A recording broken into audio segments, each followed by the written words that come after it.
So we're going to start in single leg X, where I pull Craig in and I shoot my hips up to get into single leg X. This is also important. I know we're focused on X guard, but when you're going to single leg X, don't just throw your feet up. Your hips have to leave the mat. So really elevate and get a deep bite here. And I've got an overhook. So my foot that's under his leg comes up and goes on his hip. My other knee hides this foot, and I'm tucked behind his hamstring with my other foot. This is our single leg X. Now, we're gonna work on two different things with this drill. One is Craig defends by pushing this foot off. If he does that, I'm going from an overhook to an underhook, hook behind the knee, and I'm going to X guard on the same leg.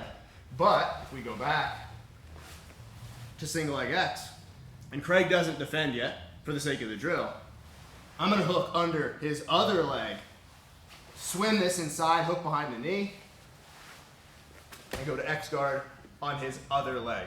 Now, from here, we're going to go back to single leg X. Right now I have an underhook. I need to have an overhook. I come up over the top, disengage the hooks, shoot the hips up. We're back in single leg X. If Craig were to defend, I go back to X guard on this side. But if he doesn't, I can reach under.